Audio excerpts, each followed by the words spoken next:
Scarcity isn't about income, it's about identity. Today, that is what we're going to talk about. Why not enough follows you no matter how much you make. Most people think scarcity is a numbers game. Not enough in the account, not enough coming in, not enough left over at the end of the month.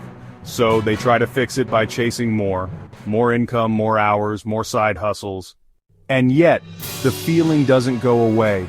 Even when the paycheck grows, even when the bills get paid, even when the debt shrinks, that tightness in your chest still shows up when you open your bank app. That voice in your head still whispers, "This won't last." That fear of needing to hoard or hustle or over-prepare never really disappears. Why? Because real scarcity isn't about what you earn, it's about who you believe you are. And if you've lived most of your life being told, shown, or silently trained to believe that security isn't yours, then no matter what your paycheck says, your nervous system still thinks you're broke. Let's get honest about it. Have you ever made more money than usual and still felt just as anxious? Still felt like you couldn't relax? Still caught yourself defaulting back to survival mode thinking? That's not because you're irresponsible or ungrateful. It's because your identity still believes it needs to hustle for scraps. It hasn't updated to match your reality. It still thinks survival is fragile, and any comfort you feel is temporary. So here's what we have to start facing. Until your internal identity shifts, your external income won't fix your scarcity mindset. You'll find a way to bring yourself back down to the identity you're familiar with. You'll overspend, overwork, oversave, or overgive. Not because you're broken, but because your nervous system is just trying to bring you back to the version of you it recognizes. And if that version is someone who always has to be careful, or earn their place, or prove their worth just to feel okay, then even abundance will feel unsafe because it doesn't match who you think you are.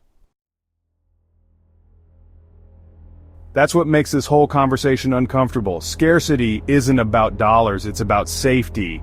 And, safety lives inside your identity, not your income bracket. And unless we're willing to question who we became in survival mode, well, we'll stay there even once we've technically made it out. Next, let's talk about where that survival identity even came from and why most people don't realize they're still living inside it. Let's break that open. Let's be real for a second. Most of us didn't choose our scarcity mindset. We inherited it, we absorbed it, we shaped our identities around it before we even knew what money really was. Maybe it started when you heard your parents fighting about bills in the next room. Maybe it was the "we can't afford that" look in the grocery store. Or, the way success was always painted as something for other people. When you grow up around stress, instability, or quiet financial fear, your nervous system makes a deal early on. It learns stability is rare, success is dangerous, relaxing is irresponsible. It's better to expect the worst than to hope for more. And once that wiring is in place, you stop chasing outcomes and start becoming someone who coping becomes part of, someone who gets good at stretching, scraping, calculating, bracing, preparing, someone who feels more comfortable in struggle than in peace. That becomes your identity. It's not just about how you act around money, but honestly, it's about who you believe you are. So even later, when things get better, you still play small, you still fear rest, and yeah, you still feel like a fraud around abundance. Not because you're self-sabotaging, but because your system just doesn't recognize safety without struggle. This is where it gets deep, because that version of you, the one who survived, adapted, pushed through, it worked, it got you here, it kept you afloat. So, it's not as easy as just letting that part of you go. There's grief in growth. There's confusion in healing. There's a weird sense of guilt when you start stepping out of survival mode, like you're betraying the version of you who held it all together when nobody else could. That's why people say things like, "I don't deserve this yet," or "something bad is going to happen," and "I'm waiting for the other shoe to drop." Because abundance doesn't feel earned. It feels foreign. It feels unsafe. And the identity built on bracing for the worst doesn't know how to just exist in the good.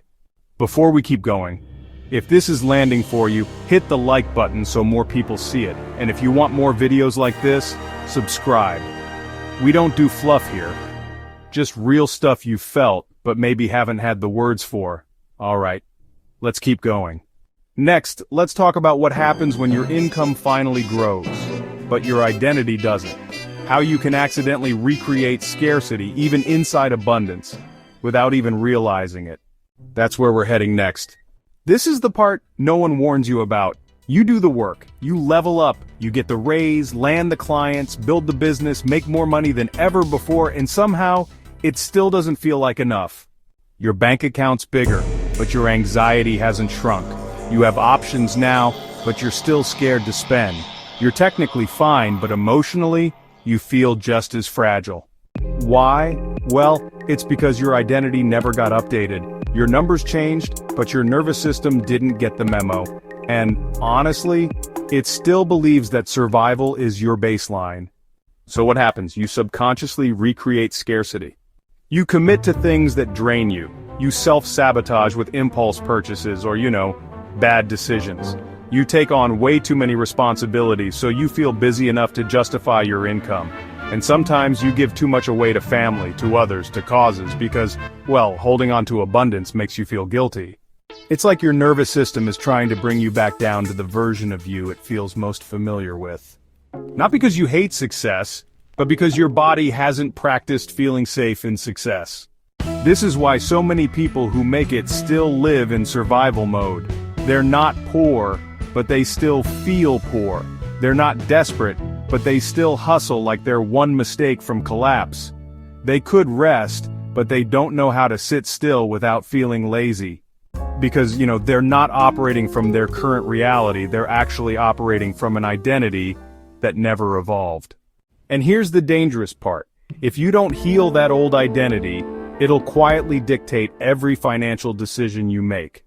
You'll avoid investing in yourself because, well, it feels selfish. You'll stay in jobs that drain you because security means sanity. You'll keep chasing more, not because you want luxury, but because your system doesn't trust you're safe yet. That's the loop. You're not actually stuck in a financial trap. You're stuck in an emotional identity that's, scared to feel safe. And until you learn how to feel abundance, not just earn it, you'll keep finding ways to bleed it out. Let's shift into that now. How do you actually start to rewire that old identity? So your nervous system stops preparing for collapse and finally starts trusting your present. Let's break it down. And yeah, that's what's coming next. So, how do you actually change this? How do you shift from someone who survives scarcity to someone who feels safe in abundance? It starts with something most money advice completely ignores. You don't need more discipline, you need more emotional safety. Because if your nervous system still believes that struggle equals security, then abundance will always feel like a threat. So here's the truth. Changing your relationship with money isn't just about numbers. It's about rewriting the emotional blueprint that tells you who you are when you have it. Here's what that looks like in practice. First, notice when you're defaulting to old scarcity behavior even if you don't need to. You're checking your bank account multiple times a day. You're guilt-tripping yourself over rest. You're still agreeing to things you don't need to because, well, your nervous system hasn't realized you have a choice now. None of that means you're broken, it just means your identity is still catching up. Second, practice tiny acts of safety, but not excess. Let yourself spend $10 without guilt. Let a decision sit overnight without spiraling. Let yourself delay a reply, a bill, or a task, just to prove that nothing explodes when you slow down. Your nervous system needs exposure therapy to abundance, not all at once, just little signals that it's okay to feel okay. Third, rewrite the story about what you deserve. Not what you've earned, but what you deserve. That might mean reminding yourself, Rest doesn't mean I'm falling behind. I can be supported and still be strong. Comfort doesn't make me lazy. It makes me clear. Until your identity starts to believe it's normal to feel safe, not temporary, not conditional, just normal. And lastly, remember, this isn't about becoming someone new, it's about becoming someone your nervous system trusts. Because that's when money stops being a trigger. That's when abundance stops feeling like a glitch. That's when your income and your identity finally match. And when that happens, you stop chasing survival and start building real wealth, not just in dollars, but in peace, in freedom, in breath. If this gave you something to think about, like the video so more people see it, and if you want more real, smart, no-fluff videos like this, hit subscribe. This channel's just getting started. This video is for educational and entertainment purposes only. It does not constitute medical, financial, business, legal, or lifestyle advice. Always consult with a qualified professional before making changes to your health, finances, legal situation, or personal routines. Always do your own research before making monetization decisions. The views expressed are based on publicly available research and emerging technologies at the time of publication and may change over